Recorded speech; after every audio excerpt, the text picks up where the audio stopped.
하나님의 말씀은 잠언 23장 22절부터 26절까지입니다. 오늘은 내 부모를 즐겁게 하라 라는 제목으로 하나님의 말씀을 증거하겠습니다. 82세의 노인이 된 아버지가 45세 된 아들과 거실에 마주 앉아 있었습니다. 그때 우연히 까마귀 한 마리가 창가의 나무에 날아와 앉았습니다. 그때 아버지가 아들에게 묻습니다. 얘야, 저게 뭐냐? 아들이 말했어요. 까마귀예요, 아버지. 조금 후 아버지는 다시 묻습니다. 얘야, 저게 뭐냐? 아들은 다시 대답했습니다. 까마귀라니까요. 그런데 조금 뒤에 아버지가 또 묻습니다. 얘야, 저게 뭐냐? 아들은 짜증을 내며 이렇게 말했습니다. 아니, 글쎄 까마귀라고요. 아들의 음성에는 아버지가 느낄 만큼 짜증이 섞여 있었습니다. 그런데 조금 뒤에 아버지가 다시 또 물었습니다. 얘야, 저게 뭐냐? 아들은 그만 화가 나서 큰 소리를 질렀습니다. 까마귀, 까마귀라고요. 제 말이 이해가 안 되세요? 왜 자꾸만 같은 질문을 반복해 물으세요? 그러자 아버지는 방에 들어가서 때가 묻은 한 일기장을 들고 나왔습니다. 그리고 그것을 펴서 아들에게 읽어보라고 했습니다. 아들이 그것을 읽기 시작했습니다. 거기에는 아들의 3살 때의 이야기가 적혀 있었습니다. 오늘은 까마귀 한 마리가 창가에 날아와 앉았다. 어린 아들이 저게 뭐야? 하고 물었다. 나는 저건 까마귀야 라고 대답해 주었다. 그런데 아들은 계속해서 물었다. 연거푸 23번을 똑같이 물었다. 나는 귀여운 아들을 안아주며 끝까지 다정하게 대답해 주었다. 아들에게 사랑을 준다는 게 참 기뻤다. 전통적으로 5월 둘째 주일은 어버이 주일로 지키고 있습니다. 역사적으로 말하면 본래 어버이날은 어머니 날로부터 시작되었습니다. 일찍이 미국 필라델피아의 웹스터라는 마을에서 26년간 주일학교 교사로 있었던 애너 제비스 여사를 추모한 데서 유래했습니다.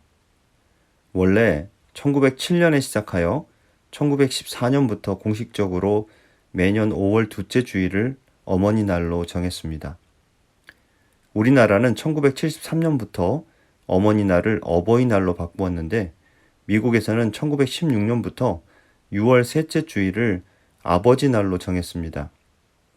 어머니 주일에는 카네이션을 꽂아드리는데 아버지 날은 자녀들이 아버지를 의자에 꽁꽁 묶어놓고 자기들이 원하는 것을 들어주게 하는 풍습이 있어서 아버지 날은 실로 아버지들이 곤욕을 치르는 날이 되기도 했다는 이야기도 있습니다. 우리가 이 땅에 생명을 갖고 태어나게 된 것이 부모님을 통해서입니다. 창조주 하나님께서는 부모님의 사랑의 열매로 우리의 생명을 이 땅에 보내주셨습니다. 세상의 모든 사람들은 부모님을 통하여 이 땅에 존재하게 됩니다. 그래서 부모님에 대한 존경과 효도는 모든 사람들의 윤리와 도덕의 기본이 되는 것이죠. 우리나라에서도 효가 모든 삶의 기본적인 윤리라고 했습니다. 여러분들은 부모님께 효도하고 계십니까? 하지만 세상 사람들은 기독교를 가리켜 흔히 불효의 종교라고 무시하곤 합니다. 소위 제사를 드리지 않는다는 것을 꼬집어 하는 말이겠지요. 그러나 하나님께서는 우리에게 십계명에서 분명하게 명령하셨습니다. 출애굽기 20장 12절 말씀, 내 부모를 공경하라. 그리하면 너의 하나님 나 여호와가 내게 준 땅에서 내 생명이 길리라. 이 십계명은 출애굽한 이스라엘 백성에게 명하시는 하나님의 명령입니다. 하나님 나라의 율법인 것이죠. 부모님께서 죽은 다음에 제사 드리는 것이 효가 아니라 살아 계실 때 공경하고 효도하라는 명령인 것입니다. 이런 차원에서 부모 공경은 사람의 법이 아닌 하나님의 법이라 말할 수 있습니다. 또한 사도 바울은 이 십계명의 말씀을 인용하여 다음과 같이 권면하였음을 보게 됩니다. 에베소서 6장 1절에서 3절입니다. 자녀들아, 너희 부모를 주 안에서 순종하라. 이것이 옳으니라. 내 아버지와 어머니를 공경하라. 이것이 약속 있는 첫 계명이니 이는 내가 잘되고 땅에서 장수하리라. 즉, 이 효도는 옳은 것입니다. 어떤 법을 따지기 이전에 그냥 옳은 것이죠. 이 옳다는 말은 디카이오스, 즉 정당하다, 법적으로 하자가 없이 바르다는 말입니다. 이것은 자연스럽고 재론의 여지가 없는 당연한 행위라는 의미죠. 즉 자녀라면 당연히 부모에게 순종하고 공경하며 효도해야 한다는 의미입니다. 그것은 약속이 주어진 명령이죠. 범사에 잘되고 땅에서 장수하게 될 것을 보장하시는 하나님의 명령인 것입니다. 이 세상 어느 누가 자식에게 잘못될 것을 가르치고 명하겠습니까? 부모의 말씀에 순종하는 것이 최고의 효도인 줄 믿습니다. 오늘의 말씀은 우리가 잘 알고 있는 잠언의 말씀입니다. 22절과 25절 말씀을 한 번 더 읽겠습니다. 22절 말씀. 너 낳은 아비에게 청종하고 내 늙은 어미를 경히 여기지 말지니라. 25절 말씀. 내 부모를 즐겁게 하며 너 낳은 어미를 기쁘게 하라. 그렇다면 어떻게 하는 것이 부모님을 즐겁게 해드리는 것일까요? 첫째로 부모님께 청종하는 것입니다. 여기서 청종한다라는 말은 말씀을 잘 듣는 것을 의미합니다. 그런데 이것은 단순히 부모님이 하시는 말씀에 대하여 잘 듣는 것만을 의미하는 것이 아니라 그 속에 있는 의도와 뜻까지 헤아릴 줄 알아야 한다는 것입니다.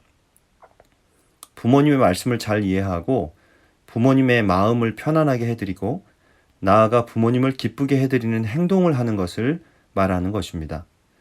중국 초나라 때 노자는 나이 60세 때 부모님을 기쁘시게 하기 위하여 80세 된 노부모님 앞에서 어린이 같은 옷을 입고 재롱을 피웠다고 합니다. 우리나라에서도 조선시대 때 김만중이라는 선비도 노모 앞에서 색동옷을 입고 춤을 추었다고 전해지고 있습니다. 성경 말씀은 우리들에게 이렇게 말씀하고 있습니다. 26절 말씀. 내 아들아, 내 마음을 내게 주며 내 눈으로 내 길을 즐거워할지어다. 자녀된 우리가 항상 마음을 부모님께 두고 세상을 살아가면서 부모님께서 원하시는 그 인생의 길을 가려고 노력할 때 그것이 곧 효도인 것을 깨달아야 합니다. 많은 자녀들이 부모님께서 어렸을 때 가르치고 명하신 말씀들을 거역합니다. 그러나 그러한 행동들이 쌓이고 쌓여서 생활이 되고 습관이 되어 한 인생을 결정짓게 되는 것입니다. 부모님을 중시하고 그분의 말씀들을 중하게 받아들이는 것은 이 세상 그 어느 누구의 말씀보다도 나를 가장 사랑하여 하시는 말씀임을 알아야 합니다. 이것이 부모를 공경한다는 의미죠. 공경한다라는 것은 말을 가장 무겁게 생각하라라는 뜻입니다. 즉 부모님의 말씀을 가볍게 대하지 말고 흘려듣지 말고 신중하게 마음에 그 말씀을 담으라는 말씀이죠. 그리고 그 말씀에 귀를 기울여 부모의 말씀 액면 그대로뿐만 아니라 그 내면에 담겨있는 의도까지 파악하여 그분들의 필요까지를 채워줄 수 있어야 할 것입니다. 또한 나아가 성인이 되어서 어느덧 그동안 깨닫지 못했던 부모의 약점과 연약한 점 등 그분들의 결점까지도 존경과 사랑으로 감싸는 지혜가 필요할 것입니다. 오늘 말씀은 우리들에게 이렇게 명령하고 있습니다. 22절 하반절에 내 늙은 어미를 경히 여기지 말지니라 라고 했어요. 옛날 중국의 품행이 좋지 않은 원호라는 사람이 나이 90세인 아버지와 함께 살고 있었습니다. 원호는 자기 아버지에게 평생 효도 한번 제대로 하지 않은 사람이었습니다. 원호는 어느 날 아들 원각에게 할아버지를 광주리에 담아 지게로 지고 가서 산속에 내버리고 오라고 했습니다. 원각은 아버지의 명령을 거역할 수가 없어서 할아버지를 광주리에 담아서 지게에 지고 산으로 갔습니다. 원각은 깊은 산속 인적이 드문 곳에 할아버지를 버리고 돌아왔습니다. 그리고 돌아올 때는 지게와 광주리를 잘 챙겨가지고 왔어요. 원호는 광주리와 지게는 버리고 올 것이지 무엇하려고 다시 가지고 왔느냐? 이렇게 아들을 야단쳤죠. 그러자 그의 아들 원각이 이렇게 대답했습니다. 이것을 잘 보관해 두어야 다음에 아버지께서 나이가 들었을 때 다시 쓸 것이 아닙니까? 원호는 아들의 말에 충격을 받았습니다. 그리고 자신의 잘못을 뉘우친 원호는 다시 산속으로 달려가서 아버지를 모셔와서 잘 봉양했다는 그런 이야기입니다. 성경은 말씀하고 있습니다. 신명기 27장 16절 말씀에 그 부모를 경홀히 여기는 자는 저주를 받을 것이라 할 것이요 모든 백성은 아멘 할지니라. 여러분, 부모님께 청정하십시오. 부모님께 효도하시기 바랍니다. 두 번째, 남은 삶을 즐겁게 영위할 수 있도록 해드려야 합니다. 여러분, 부모님과 같이 살던 따로 살던 부모님을 공경하는 자세를 버리지 말아야 합니다. 마가복음 7장 9절에서 13절에 보면 이런 말씀이 나옵니다. 또 가라사대 너희가 너희 유전을 지키려고 하나님의 계명을 잘 저버리는도다. 모세는 내 부모를 공경하라 하고 또 아비나 어미를 회방하는 자는 반드시 죽으리라 하였거늘 너희는 가로되 사람이 아비에게나 어미에게나 말하기를 내가 드려 유익하게 할 것이 고르반 곧 하나님께 드림이 되었다고 하기만 하면 그만이라 하고 제 아비나 어미에게 다시 아무 것이라도 하여 드리기를 허하지 아니하여 너희의 전한 유전으로 하나님의 말씀을 폐하며 또 이 같은 일을 많이 행하느니라. 유대인들은 고르반 사상이 강했습니다. 부모는 공경하지 않아도 11조를 바치고 금식하고 가난한 자를 구제하고 그러면 하나님을 공경하는 것으로 생각했습니다. 이러한 잘못된 행위를 예수님께서는 보이는 부모나 노인들을 공경하지 않고 어찌 하나님을 공경한다고 할 수 있겠느냐 하면서 신랄하게 지적하셨던 것입니다. 여러분, 신앙생활을 열심히 하면서 부모님께 실제적인 도움과 배려를 하지 않는다면 무슨 소용이 있겠습니까? 말로만 할 것이 아니라 실제적인 효도를 해야 할 것입니다. 요즘 세상이 얼마나 빨리 돌아가고 있습니까? 과학의 발달로 인해 세상이 정신없이 변화되고 있습니다.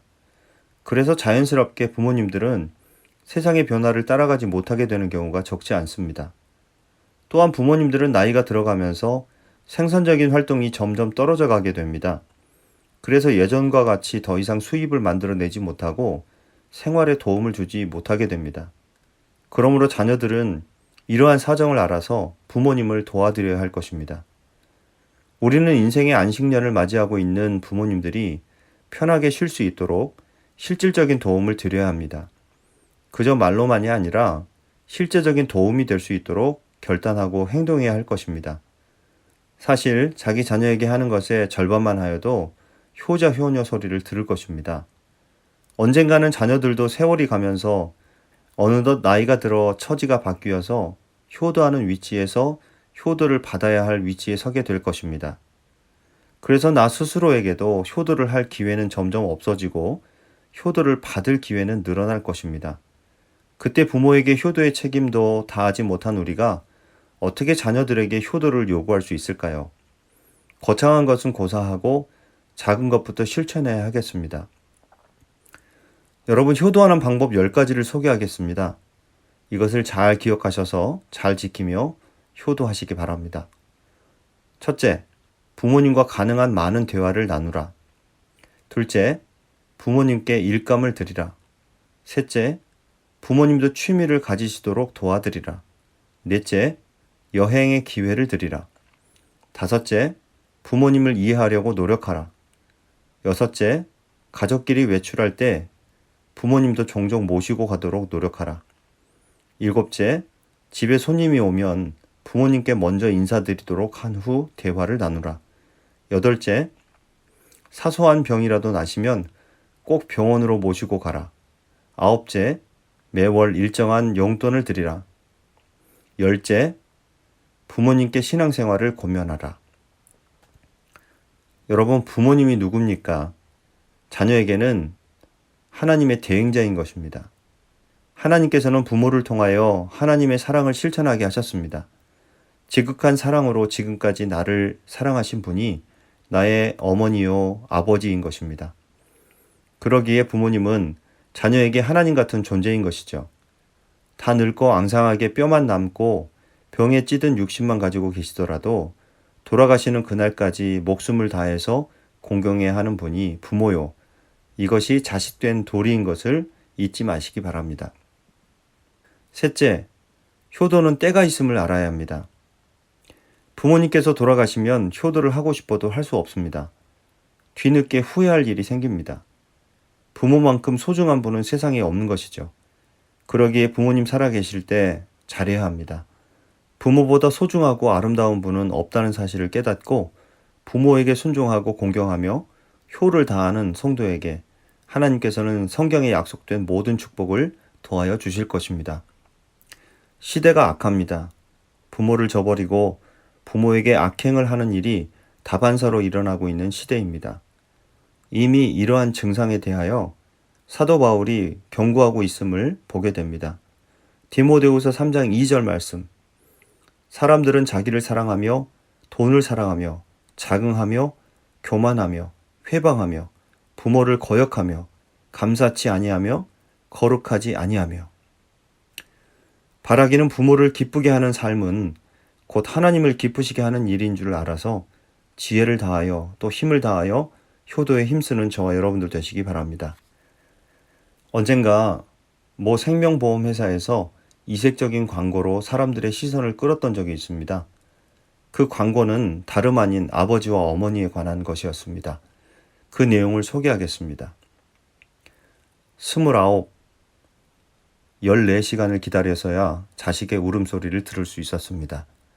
그때 당신은 당신도 모르게 기도를 올렸습니다.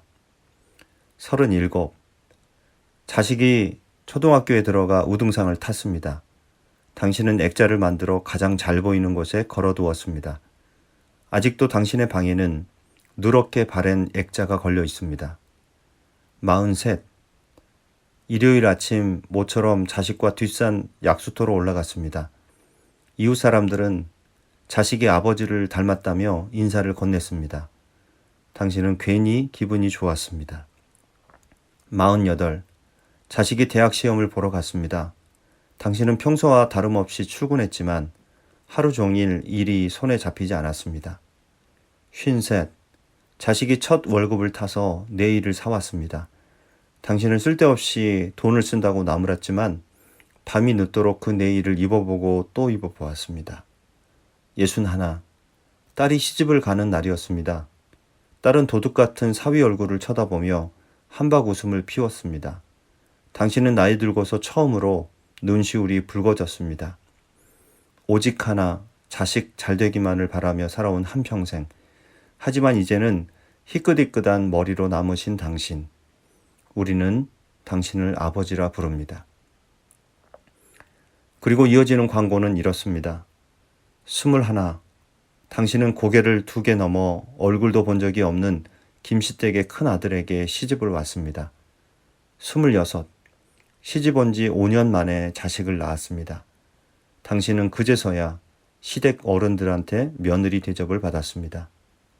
32, 자식이 밤늦게 급체를 앓았습니다. 당신은 자식을 업고 읍내 병원까지 20리를 달렸습니다. 40, 그의 겨울은 유난히 추웠습니다. 당신은 자식이 학교에서 돌아올 무렵이면 자신의 외투를 입고 동구 밖으로 나갔습니다. 그리고 자식에게 당신의 체온으로 덮여진 외투를 입혀주었습니다. 52, 자식이 결혼할 여자라고 집으로 데려왔습니다. 당신은 분칠한 얼굴이 싫었지만 자식이 좋다니까 당신도 좋다고 하였습니다.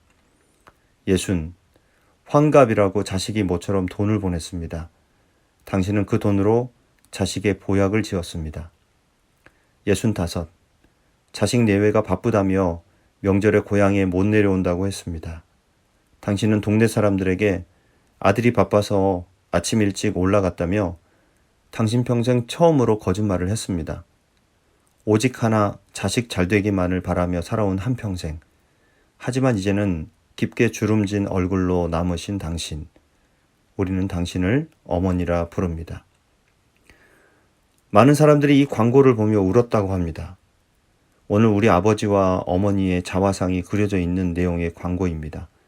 우리는 이 광고를 통하여 어머니와 아버지의 사랑이 무엇인가를 느낄 수 있습니다.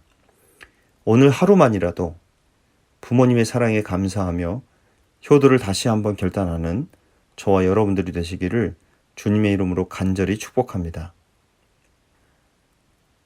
오늘은 결단의 찬양 대신에 가수 김진호 씨의 가족사진이라는 노래를 함께 듣도록 하겠습니다. 그 가사의 내용을 통해서 부모님의 사랑과 또 헌신에 대해서 다시 한번 생각해보는 그런 시간이 되었으면 좋겠습니다.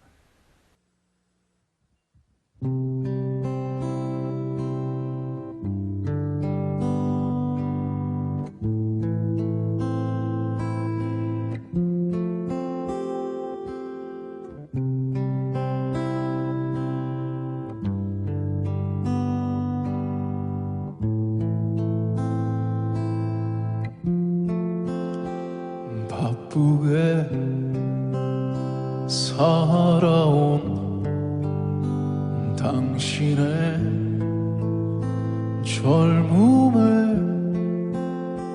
의미를 더해줄 아이가 생기고 그날에 찍었던 가족 사진 속에 설레는 웃음은 빛바래 가지만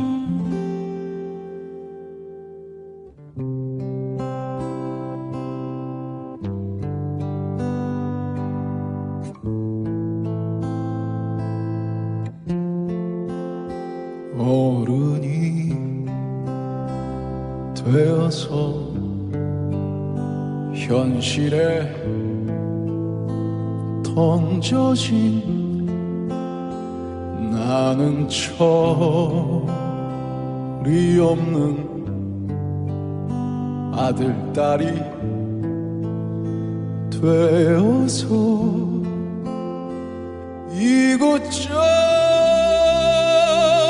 이곳저곳에서 깨지고 또 일어서다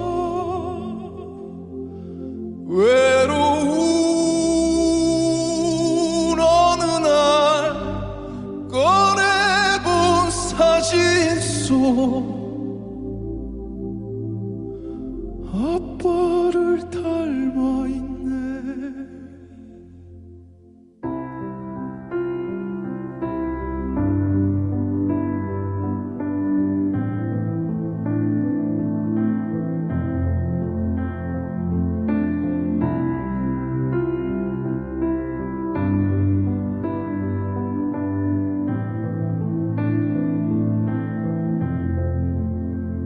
내 젊음 어느새 기울어 갈 때쯤 그제야 보이는 당신의 날들이 가족 사진 속에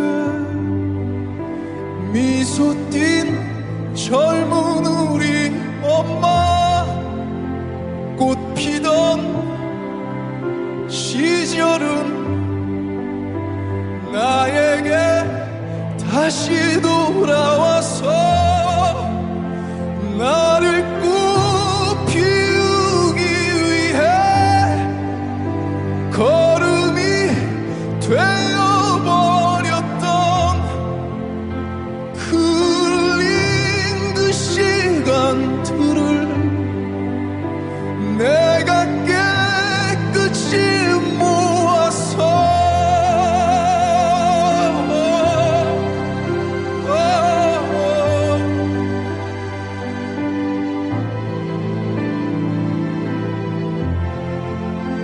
당신의 웃음꽃 피우기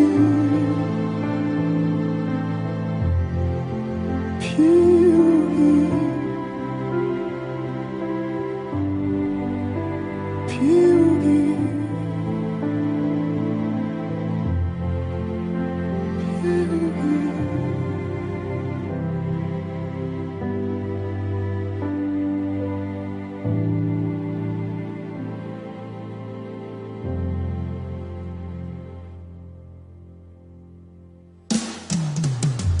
나를 꿈피우기 위해 걸음이 되어버렸던 흘린 그 시간들은 내가 깨끗이 모아서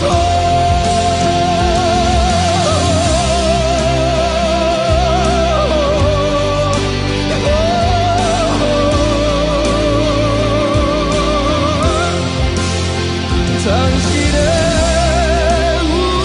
웃음꽃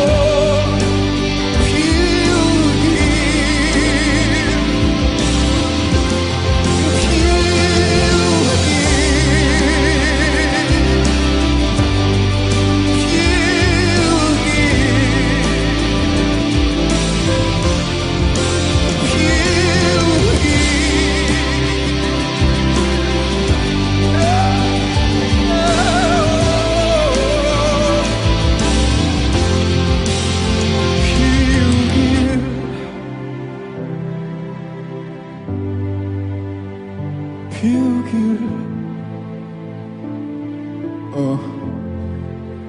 여러분들이 사랑하는 사람들 웃음꽃 피울 수 있는 지금을 사실 수 있는 지혜가 늘 함께 하기를 바라겠습니다. 감사합니다.